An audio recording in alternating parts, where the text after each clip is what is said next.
to INSANEBRIT Gaming. I am the INSANEBRIT, and there's been no content for the past few days. Just to give you a quick update, we are actually currently decorating this room, so I'm stripping the walls and doing various other stuff, and so this wall will be different over the next few weeks when you see me vlogging or doing whatever. There is a food review going to be released, but it's from 2 or 3 weeks ago and I forgot to upload it, so some of the information is going to be outdated. So if you wish to donate to me on Patreon or via PayPal, like some of you have, links are in the description below as well, if you can check out perks and stuff like that. Also, don't forget to put your suggestions on what you think those perks should be, etc. Like I said, it will change over the course of time. I want to talk about a number of topics in this video, big topics that's currently going on. So like I said, sorry about there's been a lack of content. It is because I'm busy doing other things, decorating and various stuff, you know, just life in general. So my apologies for that. But yeah, so the first thing I want to talk about, I want to touch on, is the specs for the Xbox One Project Scorpio has been announced. Now I've got to be very honest with you, I am tired of talking about this fucking console generation. It is unbelievable. I'm just fed up with it. I'm tired of their rhetoric, whatever, of, you know, this is coming out, buy this. I'm just, and it hasn't offered me, as a gamer, nothing new, or not a lot, you know what I mean? I'm just tired of hearing about it. So let's give you the rundown. I'll give you my thoughts and opinions on Xbox Scorpio possibly winning this console generation, or has it? So let's have a few details here. So the specs have been announced, and it includes the following: a CPU with 8 custom cores, 6 teraflops of GPU, 12 gigabytes of RAM, plus it will improve your current games on Xbox One, Xbox 360, Xbox S, whatever. Even on a standard HD television, there will be improvements to your picture with this Scorpio. That's how powerful it is, etc. Which is quite exciting in many ways. Especially because I haven't got a 4K television. I think that's the next thing that needs to be updated, etc., to really push that narrative. I haven't got one, whatever. It also has a 325 gigabyte per second for bandwidth for 1 terabyte hard drive. Overall, it runs about 30% faster than the Xbox One or Xbox One S series. But it is also more powerful than the PS4. The price and the release date are yet to be announced. So this thing runs at 30% powerful than the Xbox One S that I've got, and also more powerful than the PS4 Pro. This is the PlayStation 4 Pro. It is more powerful than that. So right now, I've got to be honest with you, fanboy of Sony, PC fanboy, well, let's leave PC aside. But if you're a fanboy of one or the other, the Xbox Scorpio is the most powerful console, apparently, and it's coming whenever this year. Now, to be honest with you, now the question is, has now Xbox Scorpio caught up in the race for this console generation? Are they going to trounce PS4? And the answer is yes and no. And let me explain. Because if you look at the beginning of the console generation, I think PS4 came out first. Everybody went PS4, I believe, or majority did. Then Xbox came out, I think, after. And then, but by then people had spent money and had stuck with that whatever console they bought, and then just stuck with that anyway. And then if you're like me, eventually buying an Xbox One S, which I probably left a little too late, to be honest with you, but it is what it is. I probably should have waited for the Scorpio. So anyway, so PS4, you can argue, has on month on month, or factually month on month, has been outselling Xbox all day long. Up until a few months ago, and then, you know, sales caught up because either people had tried the PS4 and enjoyed it, but then wanted to buy the next one, play Halo, blah blah, whatever you want to put that out there. So in the future, I think people like me, even dare I say, I'll say dare because I'm unsure, will go to the Xbox Scorpio because it is the most powerful console. Some of you will switch to PC, and I couldn't blame you. You spend 400 on a Titan X or 500, whatever it is, you're good for a few years. Let's be honest, that's just a reality. But like I said before in my previous video, there's power, there's preference, and what was the other thing I was going to say? Power, preference, I don't know, maybe fanboyism? I'm unsure, whatever. People got their friends on that console, people like a specific power, so they just switched to the PC overall. I can't remember what the third thing was. But either way, those 2 or 3 narratives come into play. Now, I've got to be honest with you, I am tired of the PS4, Xbox One console generation battle war going on. Let's see what they've given me, at least as a gamer. gaming has become more mainstream, and they've put social media in there, which is really good. You see a lot of new accounts, girls springing up with 2,000 friends who have got like level 2 or some shit. You're like, yeah, as if you played that many games, and people fucking, you know what I mean? It's all bullshit. We know how it works. I'm not complaining about that, but it is a reality. You see it consistently on the PlayStation, at least for PS5. I don't fuck around with Xbox too much, but you see it there. And then it's given you some majorly serious, like, I don't know, mainly serious like Uncharted, Assassin's Creed on the PS4, blah blah blah, and then games on Xbox One, so it's made it a bit better, etc etc. 60 frames per second, you could argue, on some games, but overall, in terms of exclusive, there hasn't been enough, especially from Xbox. I think the only thing I can be thankful for in terms of this console generation is that I got to play all the Gears of War, right? Which are old games, but I love them anyway, and I enjoyed them. I got to play the third one at some point. They have given me the opportunity to play Halo on Xbox, or will. I haven't played them yet, but they're there, they're sitting there, and I've got to play them at some point. And then you've got PS4 have given, you know, more series and a few 1 or 2 exclusives, you know, and some storytelling. But overall, it hasn't been major to me. There's nothing been epically major about this console generation. I'm quite honestly got tired of it, having to we're having this out and come this out, you know, for like more this, that and the other. I'm fed up with it, having to upgrade console after console with the Xbox, and then the PS4, then the PS4 Pro, the Xbox One S, now the Scorpio. It's fucking annoying the shit out of me overall. I'm tired of talking about it. So anyway, in conclusion, I think the Xbox will win right now in the short term. I think Scorpio is going to trounce PS4 because everyone's going to go buy a Scorpio, or will, or should, or even will trade in the Xbox One S or Xbox, go for the Scorpio, and maybe stick to that if it's got that kind of power on it overall.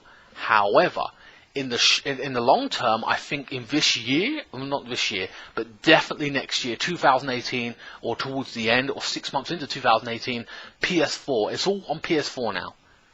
Xbox can win right now, and that's fine, but PS4, if they do not come out with a PS5 or the next PS4 trouncing the Scorpio, then Xbox is going to win. In the short term, they're going to win, but if they don't come out with something long term, though, people will slowly switch over to Xbox One, Xbox Scorpio, if you essentially do not come out with something with, at least if it don't mimic it and is exactly the same kind of power and have more exclusive, which I don't think they do. No one does that. No one tries to go with what the others got. They always go better and more powerful, and that's the way we're seeing these consoles. Every console has something different and is more powerful, and that is what Sony have to do now.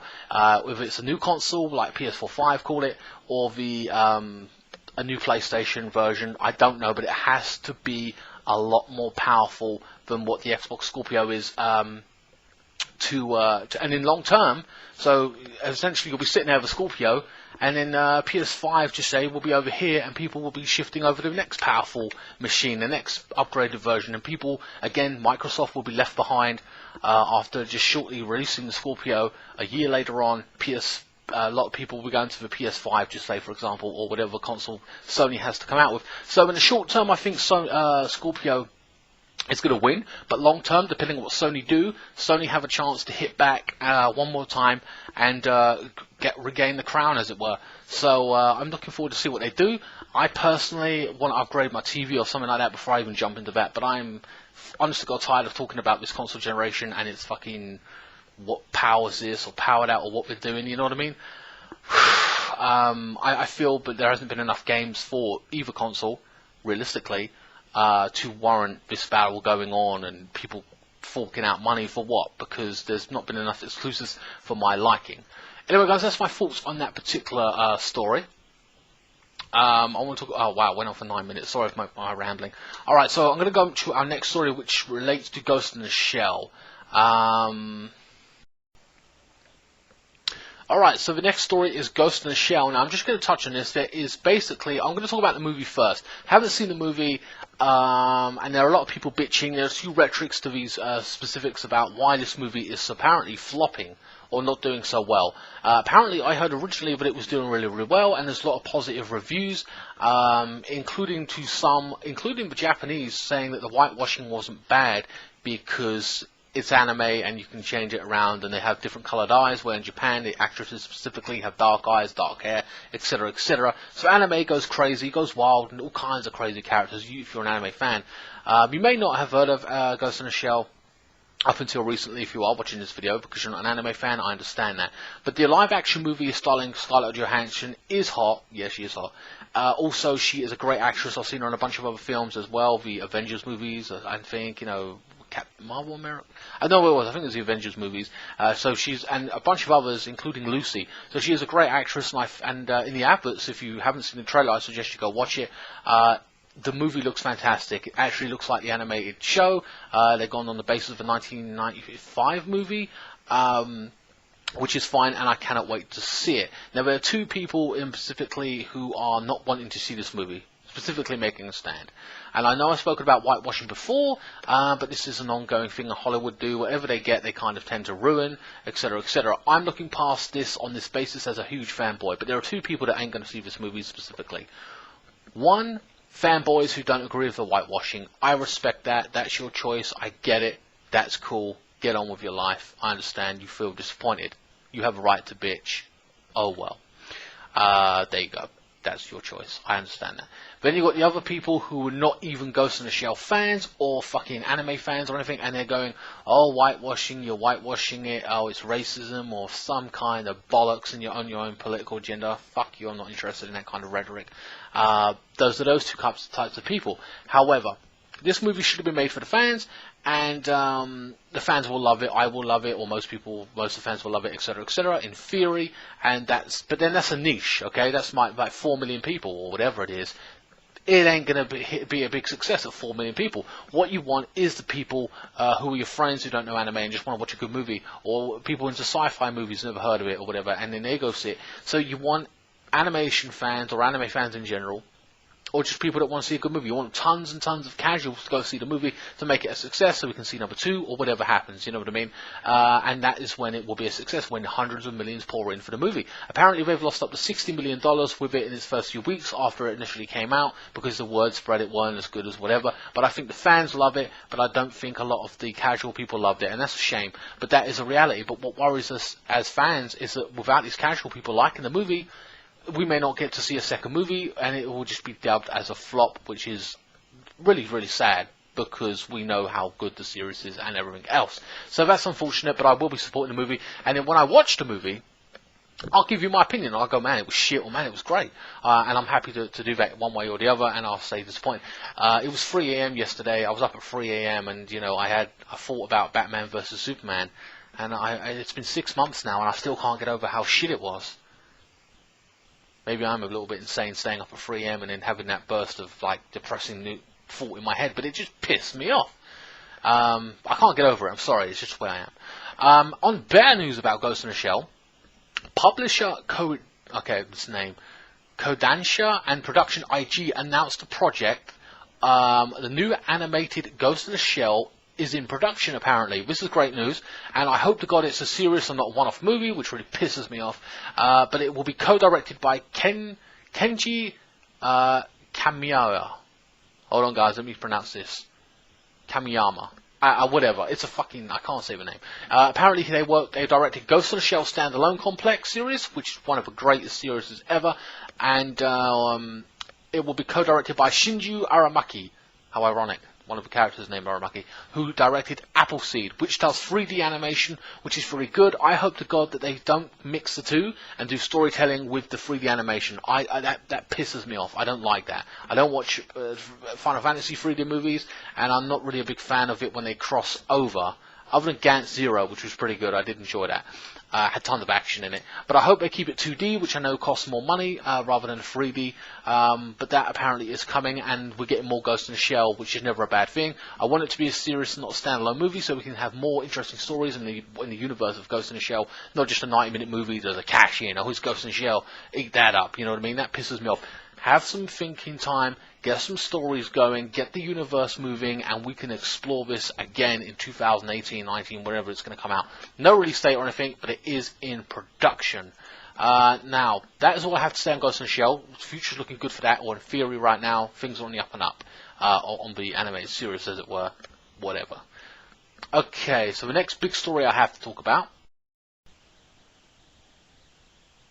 Okay guys, this next story is a pretty big story, and there's three main points that I want to talk about, and it is about YouTube. This could go on for a little bit, but it is very important. So first and foremost, and I'm going to try to tell you how to solve a problem as well, maybe.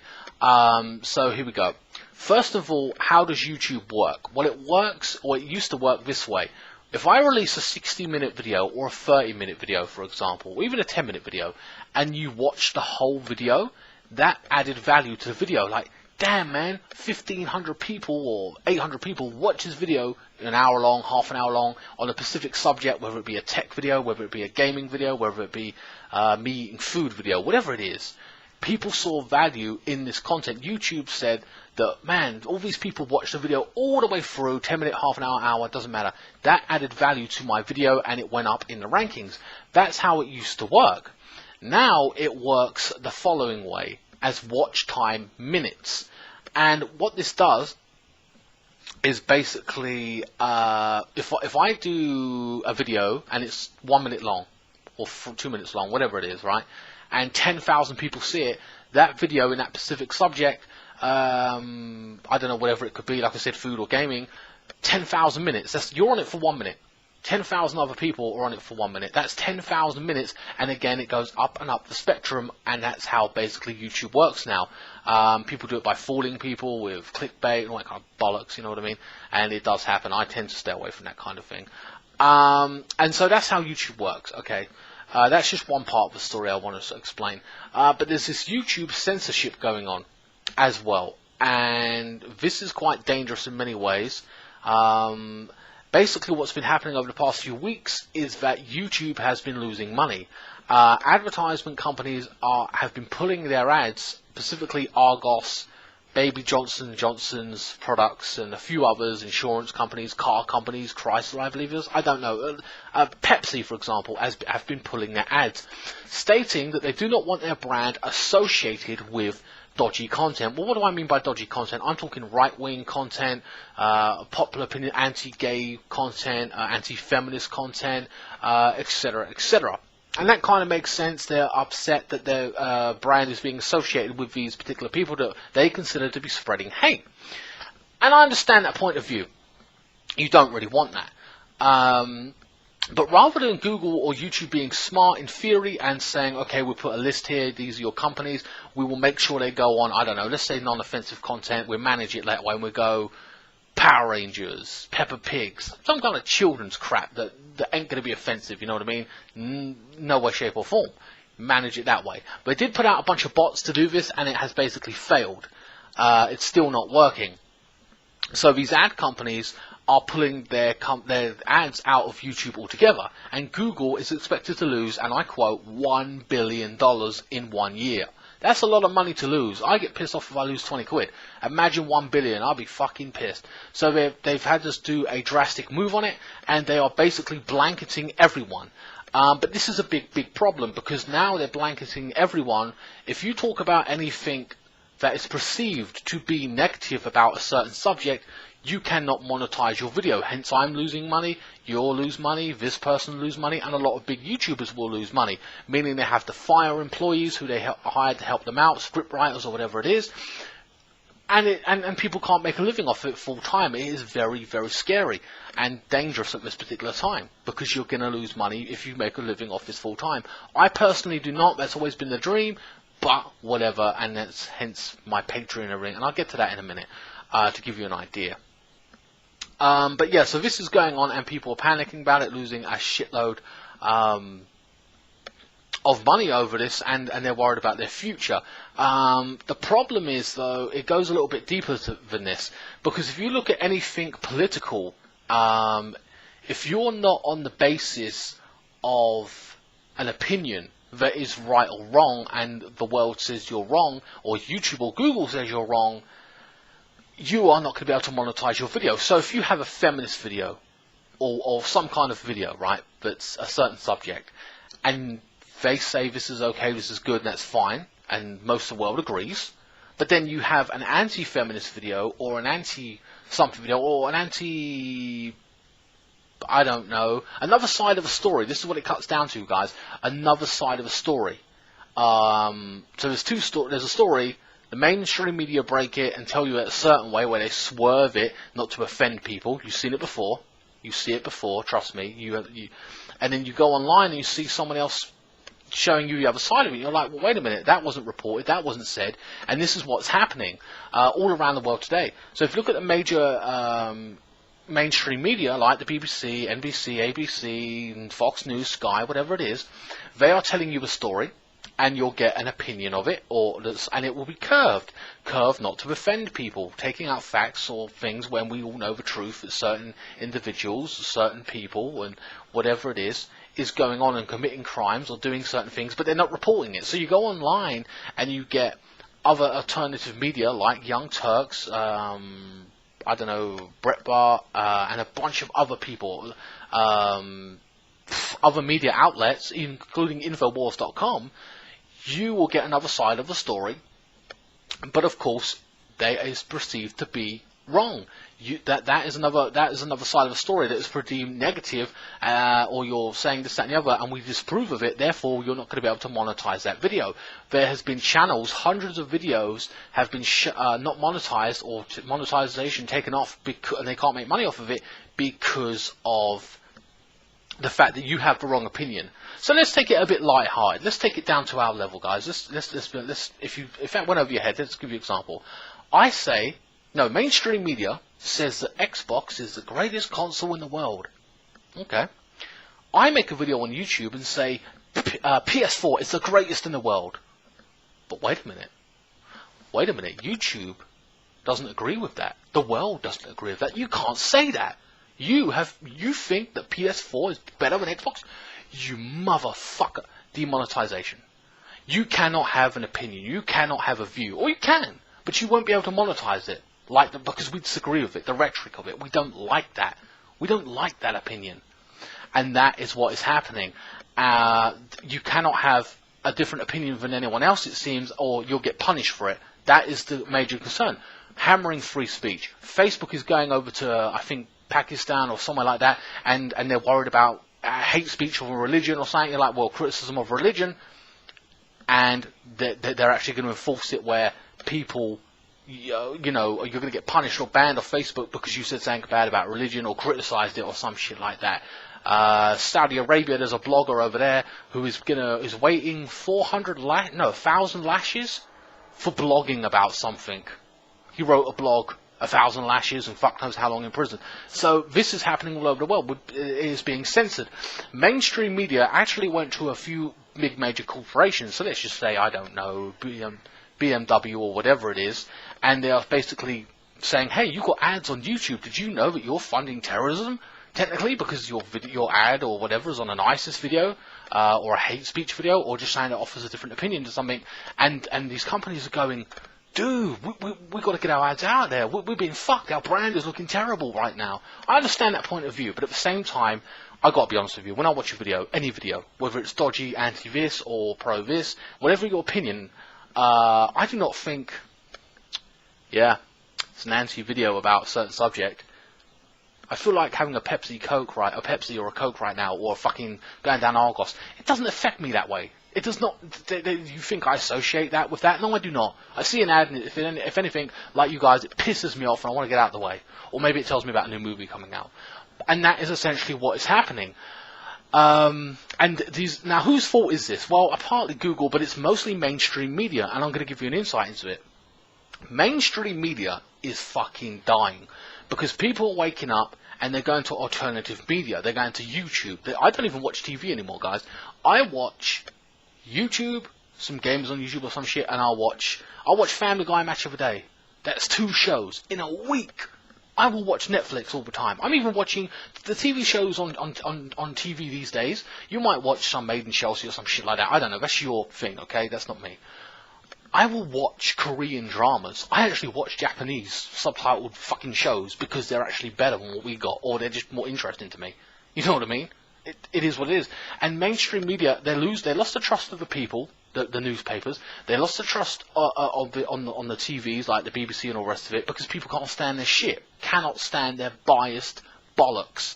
that they keep pushing out.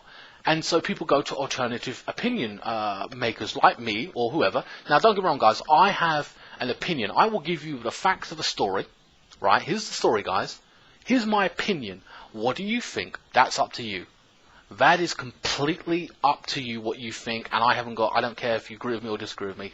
I just have an opinion. There's the story. You take from what you want out of it. And here's my opinion. That is all I offer you at the end of the day. Make your own choice. That is it. There is going to be no one-sided narrative. There's going to be criticism on everything. I will always say, hey, look, guys, I'm a fanboy of this, but I'm going to support it. Or I'm a fanboy, but this is what they're doing. And this is what they're scared of. This is why PewDiePie got labeled as a Nazi, and they're scared that he has 53 million people looking at his content, because they're losing money hand over fist.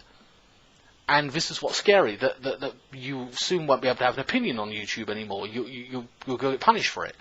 And this kills free speech. This kills a lot of YouTube channels. I mean, I even got pulled up in a Batman video. A fucking Batman video. I named it something and it wasn't offensive. I couldn't even see what was offensive about it. I don't even know what it was. I've got one that says one night stand, and that ain't been hooked or told I can't monetize it. But so I changed. Now this is this is my point.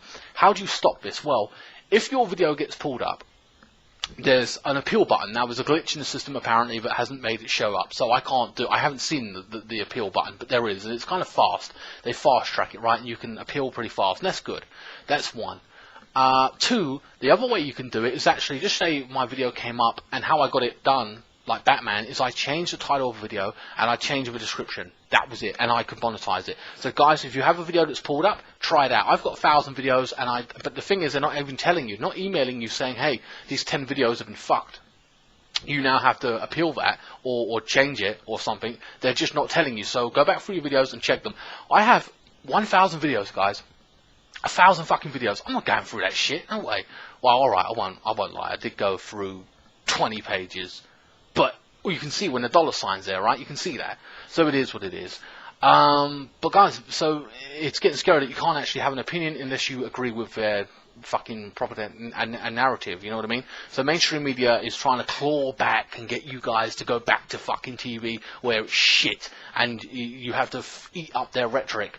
A lot of the older people that ain't got internet are dying off, you know what I mean? I'm not knocking old people, I'm just saying a lot of older generations are going away, and people like me and you will go to YouTube, and you go to PewDiePie, you'll go to me for gaming advice, you'll go to whoever you go to get your news and media, and you'll trust them and see them for facts, and you'll trust them. Because in a news organization, it's supposed to be a blank person giving you a story, and that's it.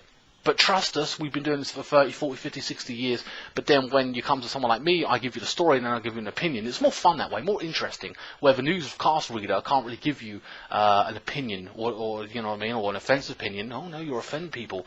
The news used to be about facts, and when a story broke, people ran and told the story. Now it's, here's the story. Let's bend it to be political correctness so we can't offend anyone. The news isn't supposed to offend people. The news is supposed to be fucking unbiased and news, straight facts from the heart. But that's what they like leaving out or bending it to a particular rhetoric. Now, I don't care if you're left-wing media or right-wing media. The truth is the truth.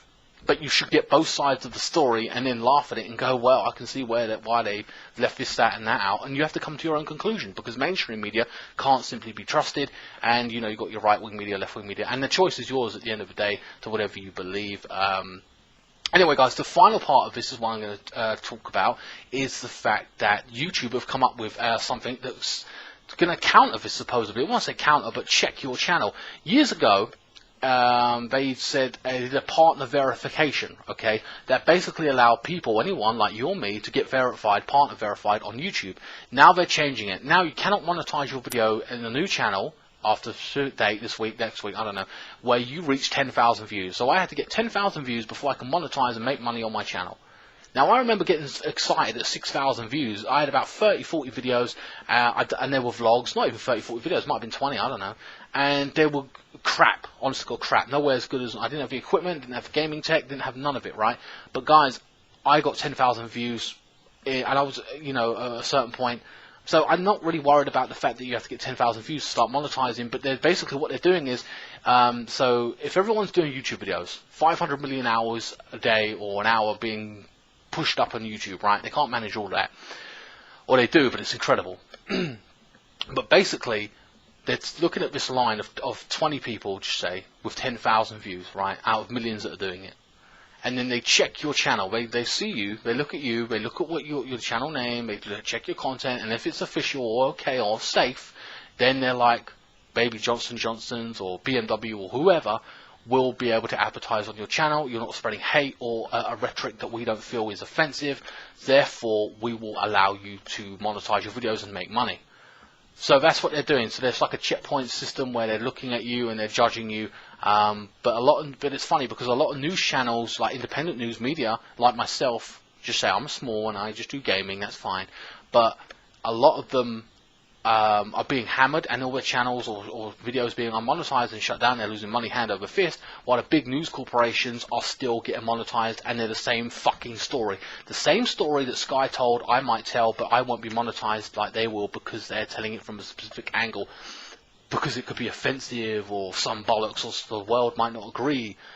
It's complete bullshit. It's scary times. However, what can you do to help your YouTubers, your favorite YouTubers? Well, the fact is, guys, watch the videos. Even if you literally put on a video, a playlist of mine, just say, and you turn it on mute and you let that fucker play. All 25 videos play throughout the day.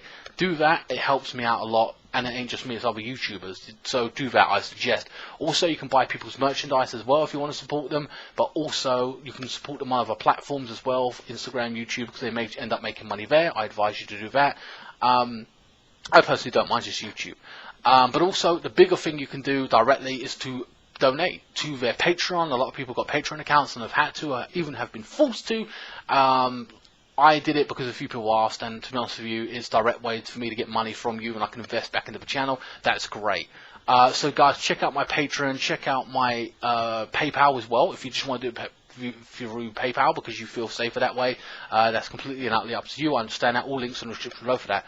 Well, anyway, guys, that is the end of this week's News Friday. I hope that I gave you a massive insight into how YouTube works, how you might be able to beat it, and what kind of bullshit is going on and what's being peddled to us. I know it was a long video. I am sorry about that, but it had to be done, had to be said. Could have done a special vlog, to be honest with you.